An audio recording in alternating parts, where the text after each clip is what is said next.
All right. Thank you so much, Mr. Agarwal, for taking out your time and for speaking to NewsX. We have some other news coming our way. Prime Minister Narendra Modi is addressing a public gathering in Barpeta in Assam. We are going to cut across to that rally. उम्मीदवार है, candidate है, वो जरा आगे आ जाए। जो इस चुनाव में कैंडिडेट है वो आगे आ जाए। 1 मिनट, मैं सभी उम्मीदवारों को मिलकर के दोबारा 2 मिनट में आता हूं आपके पास।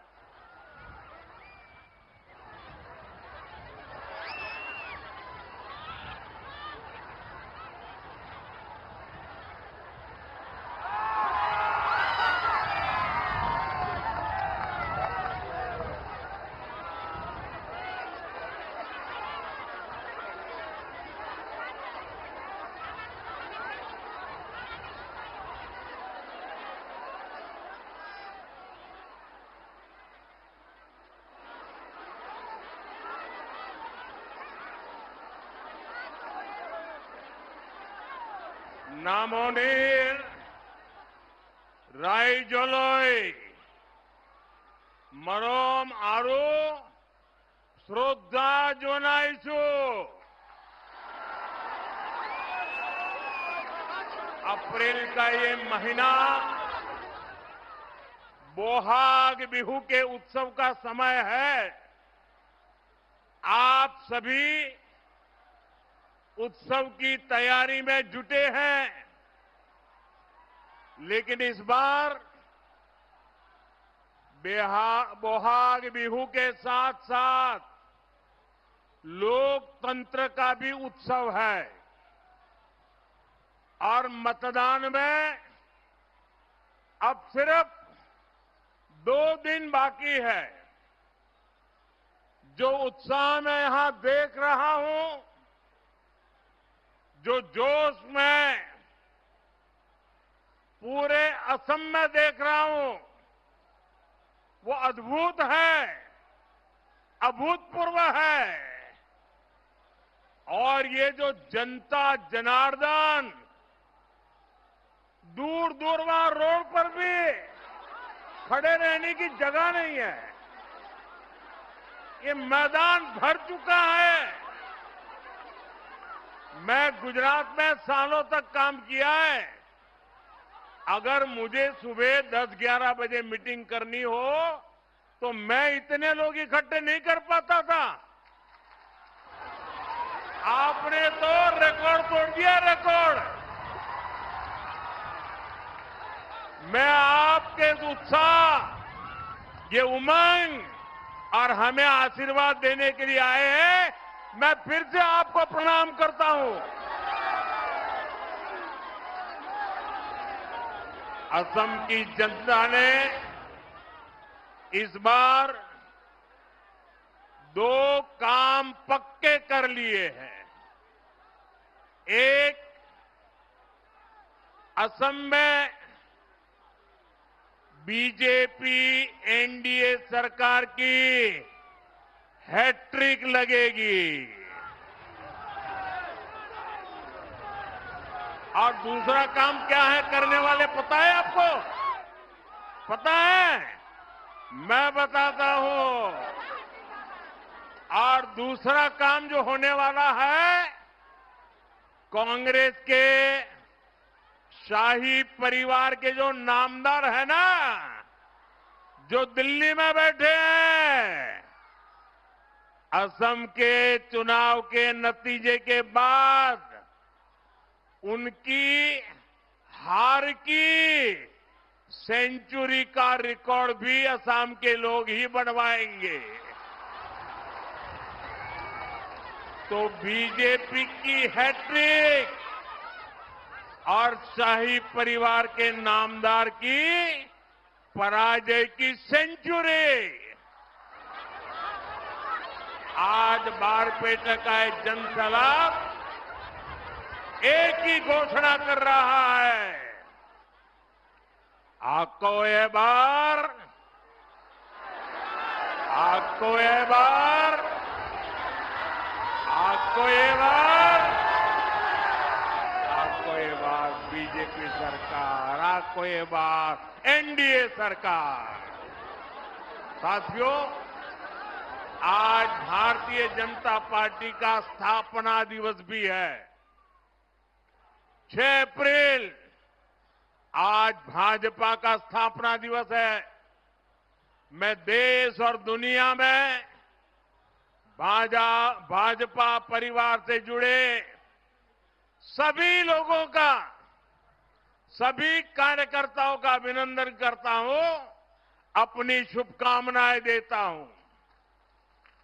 राष्ट्र प्रथम के मंत्र के साथ हम सभी मां भारती की सेवा में जुटे हुए हैं। हमारा संकल्प देश को विकसित बनाना है, हिंदुस्तान को आत्मनिर्भर बनाना है और इसी संकल्प के साथ इस चुनाव में भी भाजपा आपसे आशीर्वाद मांग रही है। साथियों, कांग्रेस वो पार्टी है जो कभी दूरगामी सोच के साथ विकास के काम नहीं करती। कांग्रेस शॉर्ट टर्म काम करती है ताकि उसमें करप्शन कर सके। वहीं बीजेपी एक लंबे विजन के साथ काम करने वाली पार्टी है। हम विकसित असम से विकसित भारत के लक्ष्य को लेकर चल रहे हैं और इसलिए हमने बीते 10 साल में पूरी मेहनत से काम किया है। साथियों, बीते 10 साल असम में शांति और सद्भाव की स्थापना के थे। आने वाले साल असम की समृद्धि को विस्तार देंगे। बीते 10 साल असम को असुविधा और असुरक्षा से बाहर निकालने के थे। आने वाला समय असम की आत्मनिर्भरता का होगा। बीते 10 साल असम की पहचान को बचाने के थे। अब हमें असम की पहचान को दुनिया में बुलंद करना है। करना है कि नहीं करना है? बुलंद करना है कि नहीं करना है? दुनिया भर में आसाम की पहचान बनानी है कि नहीं बनानी है? आपका वोट इस बार विकसित असम के निर्माण की नींव को मजबूत करने वाला है। और साथियों, आप सब जानते हैं, भाजपा जो कहती है वो करके दिखाती है।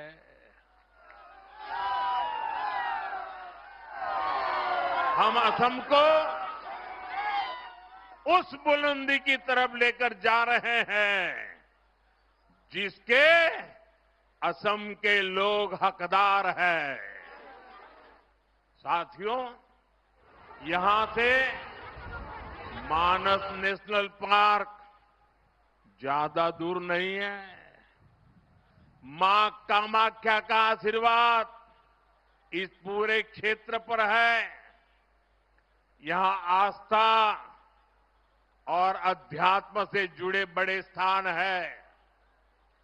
असम में जैसे जैसे कनेक्टिविटी सशक्त हो रही है, यहां टूरिज्म का भी विस्तार होता जा रहा है और इसका फायदा पूरे असम को होगा।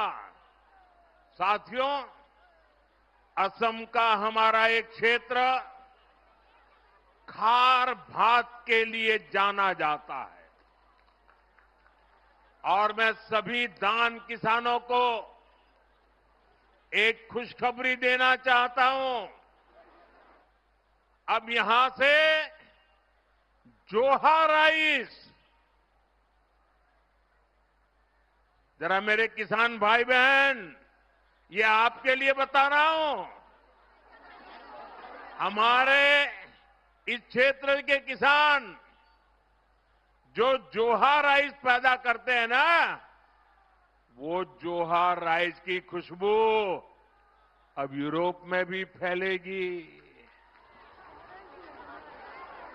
हाल में ही असम का जोहा राइस इंग्लैंड और इटली को एक्सपोर्ट होना शुरू हो गया है।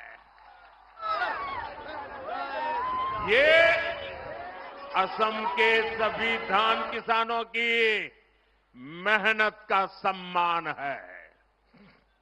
यहां हमने जो जोगी गोपा में मल्टी मॉडल पार्क बनवाया है, वो भी इस क्षेत्र के किसानों का सामर्थ्य बढ़ा रहा है।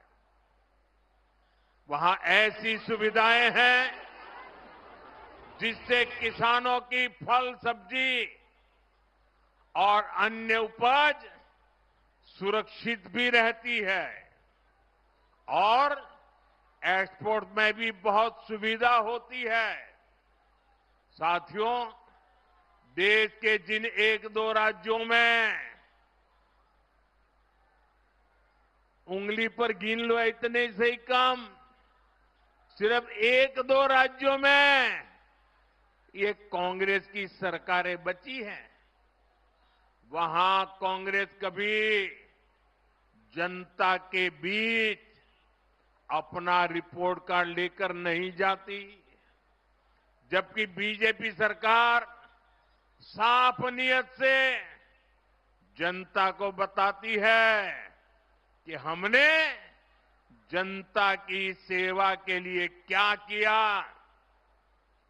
हमारी बीजेपी एनडीए सरकार किसानों की समृद्धि के लिए क्या कर रही है। मैं आपको इससे जुड़े कुछ आंकड़े बताना चाहता हूं। ये आंकड़े आप याद रखोगे? भाई, ये बच्चा कब से खड़ा है, ये चित्र भी जरा ले लीजिए, इसके हाथ डूब जाएंगे। जरा एसपीजी के जो लोग लेकर के ले लीजिए। बेटा ले लेता है, हाथ नीचे रखो, थक जाओगे बेटा। बहुत बहुत धन्यवाद बेटा, इतना बढ़िया चित्र बना के लेके आए हो। आप नीचे हाथ रखो, ये एसपीजी के लोग आकर के ले लेंगे बेटा। ये छोटे छोटे बच्चे, मुझे कभी ऐसा लगता है उनके हाथ थक जाएंगे। जरा एसपीजी के लोग ये ले लीजिए जल्दी।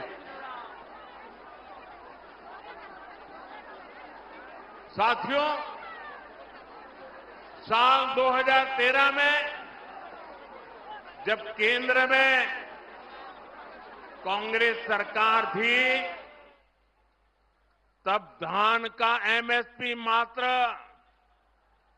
1300 रुपये प्रति क्विंटल था। यह आंकड़ा आपको याद रहेगा। हमारी बीजेपी की सरकार बनने से पहले जब कांग्रेस की सरकार थी, तब यहां धान के किसानों को एमएसपी कितना मिलता था, याद रहा आंकड़ा? प्रति क्विंटल 1300 रुपया। कितना? जरा बोलिए सब लोग, प्रति क्विंटल कितना? प्रति क्विंटल कितना? और आज कितना मिलता है पता है?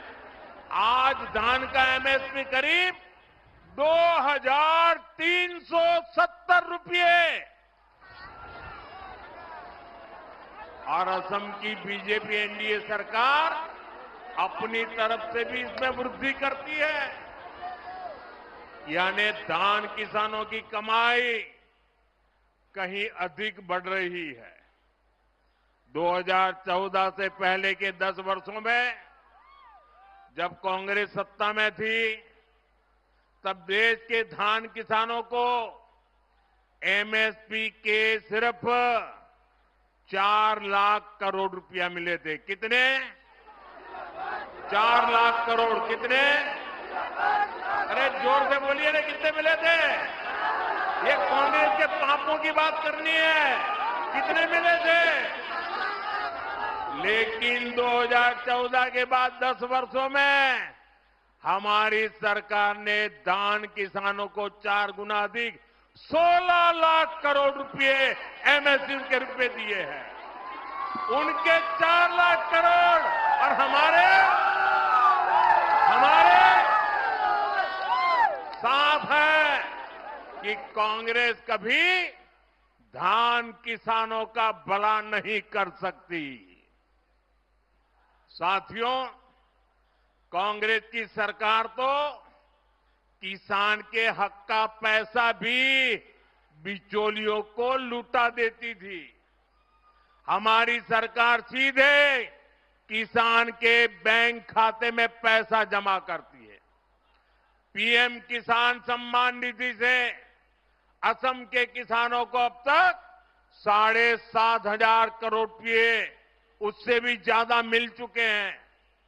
बीते सालों में इतने बड़े वैश्विक संकट आए, लेकिन हमने खाद की बढ़ी की कई हुई कीमतों का, जो फर्टिलाइजर का दुनिया भर में दाम बढ़ गया, लेकिन हमने भारत के किसानों को वो बोझ नहीं पड़ने दिया। दुनिया में यूरिया की जो बोरी 3,000 रुपये पहुंच गई, 3,000 रुपये एक बोरी का, लेकिन बीजेपी एनडीए सरकार ने उसे सिर्फ 300 रुपये में किसानों को दे दिया। किसान हित में ऐसे फैसलों की वजह से ही असम के किसानों की पहली पसंद बीजेपी है, एनडीए है। अहोमोर कृषक सकलर प्रथम पोषण बीजेपी एनडीए। साथियों, यहां बड़ी संख्या में हमारी माताएं बहनें आई है। मेरा सौभाग्य है कि मुझे देश की मातृशक्ति की सेवा का इतना अवसर देश ने दिया। बीजेपी एनडीए की डबल इंजन सरकार जहां भी है, वहां बहनों बेटियों का भरपूर आशीर्वाद हमें मिल रहा है। साथियों, पक्का घर हो, शौचालय हो, नल से जल हो, मुफ्त गैस कनेक्शन हो, ऐसी अनेक योजनाओं का सबसे अधिक लाभ मेरी माताओं बहनों को हुआ है। आज केंद्र सरकार की योजनाओं ने हमारी बहनों को कमाई के नए अवसर भी दिए हैं। लखपति दीदी अभियान से अभी तक 3 करोड़ बहनें लखपति दीदी बन चुकी है। 3 करोड़ बहनें लखपति दीदी। इनमें लाखों बहनें मेरे असम की भी है। यहां असम में अरुणोदय योजना से भी हर परिवार की बहनों को मदद मिल रही है। नारी शक्ति को लगातार सशक्त करना बीजेपी की बहुत बड़ी प्राथमिकता है। नारी हक देख हबल करा तो बीजेपी रेक दांगोर प्राथमिकता। साथियों, विकसित भारत बनाने के लिए विधानसभा में, संसद में महिलाओं की और बड़ी भूमिका हो, ये बहुत जरूरी है। इसलिए हमारी सरकार ने नारी शक्ति वंदन अधिनियम पारित किया था। इससे महिलाओं के लिए 33% आरक्षण तय हुआ है। देश की बहनों बेटियों ने पहले ही 40 साल से इसका इंतजार किया है। इसलिए अब जरूरी है कि 2029 के लोकसभा चुनाव से ही महिलाओं को ये हक मिले। आप मेरी माताएं बहनें भाइयों बताइए, 2029 के लोकसभा चुनाव में महिलाओं को आरक्षण मिलना चाहिए कि नहीं मिलना चाहिए? पार्लियामेंट में ज्यादा महिलाएं आनी चाहिए कि नहीं आनी चाहिए? देश का भाग्य निर्धारित करने में महिलाओं की ताकत बढ़नी चाहिए कि नहीं बढ़नी चाहिए? आप सब मेरे साथ सहमत हैं? इसके लिए कानून में कुछ संशोधन आवश्यक है। इसलिए 16 अप्रैल से सरकार ने संसद का एक विशेष सत्र बुलाया है। साथियों, हमने देश की सभी पार्टियों से इसको लेकर चर्चा की है। हमने सभी से कहा है कि आइए देश की बहनों बेटियों के हक से जुड़े इस काम को सर्वसम्मति से आगे बढ़ाएं। और हां, कुछ लोग इस नेक काम को लेकर भी भ्रम फैलाने का प्रयास कर रहे हैं। देश के सभी राज्यों को इससे फायदा ही होगा, किसी भी राज्य को इससे नुकसान नहीं होगा। नॉर्थ ईस्ट हो, साउथ इंडिया हो, जहां पॉपुलेशन को कंट्रोल किया गया है, उनका रिप्रेजेंटेशन बिल्कुल कम नहीं होगा। हम ऐसी व्यवस्था कर रहे हैं जिसमें महिलाओं के लिए अतिरिक्त सीटें मिले। अभी जितनी सीटें हैं उनमें और वृद्धि हो। इसलिए मैं असम की बहनों से भी विशेष रूप से कहूंगा, आप सभी राजनीतिक दलों के सभी नेताओं से कहिएगा कि इस कानून को सब मिलकर के पास करें। साथियों, विकसित असम के लिए, विकसित भारत के लिए हर क्षेत्र, हर वर्ग का विकसित होना बहुत जरूरी है। लेकिन कांग्रेस ने अपने 60-65 साल के राज में हमारे ट्राइबल परिवार, आदिवासियों के साथ सबसे बड़ा अन्याय किया है। सबसे ज्यादा गरीबी अगर कहीं थी तो आदिवासी क्षेत्रों में रही, और हिंसा की, बम बंदूक की सबसे बड़ी समस्या कहीं थी वो आदिवासी क्षेत्रों में रही। देश के ट्राइबल समाज को कांग्रेस ने सिर्फ यही सब कुछ दिया।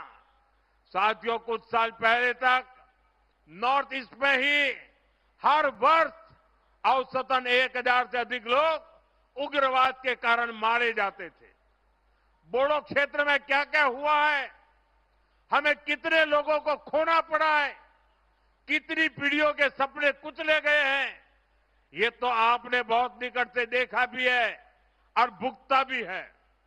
सालों साल एक खूनी खेल चलता रहा, क्योंकि कांग्रेस की राजनीति, कांग्रेस का करप्शन इसी से फलता फूलता था।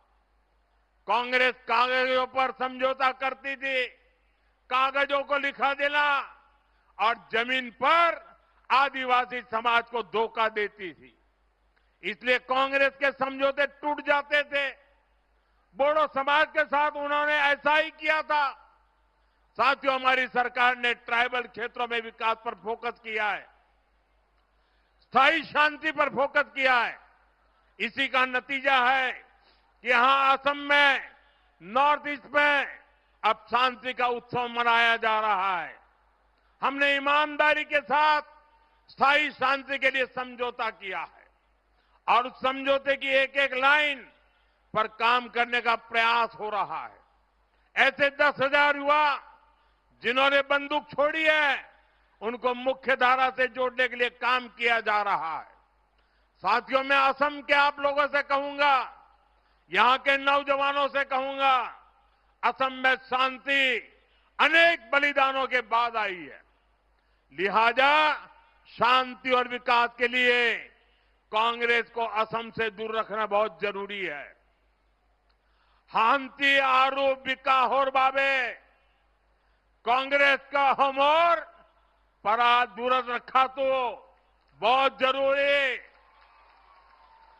साथियों, यहां तो बहुत बड़ी संख्या में हमारे सैनिक परिवार भी रहते हैं। असम के वीरों ने देश के लिए अनेक बलिदान दिए, लेकिन कांग्रेस मोदी को नीचा दिखाने के लिए सेना के शौर्य को भी गाली देती है। सर्जिकल स्ट्राइक हो, एयर स्ट्राइक हो, हमने देखा है कि कांग्रेस ने हमेशा दुश्मनों के एजेंडे को ही हवा दी है। ऑपरेशन सिंदूर के दौरान भी हमारी सेनाओं ने पाकिस्तान को कुछ ही घंटों में घुटने टेकने पर मजबूर कर दिया था। लेकिन कांग्रेस ने वही गीत गाया जो पाकिस्तान ने लिखा था, जिसकी धुन पाकिस्तान ने तैयार की थी और जो पाकिस्तान को पसंद है। कांग्रेस नेताओं का ये पाकिस्तान कनेक्शन हमेशा देश पर भारी पड़ता है। साथियों, कांग्रेस ने हमारी फौज से कैसे विश्वासघात किया है, इसका एक उदाहरण वन रैंक वन पेंशन भी है। कांग्रेस ने मेरे फौजी भाइयों को दशकों तक ओआरओपी से वंचित रखा। कांग्रेस सिर्फ 500 करोड़ रुपए दिखाकर झूठ कहती थी कि ओआरओपी लागू करेगी। ये बीजेपी एनडी सरकार है जिसने ओआरओपी का लाभ मेरे फौजी परिवारों को दिया और अब तक 1,24,000 करोड़ रुपए से ज्यादा यानी करीब करीब 1.25 लाख करोड़ रुपया ओआरओपी के पूर्व फौजियों को उनके खाते में जमा कर दिया गया है।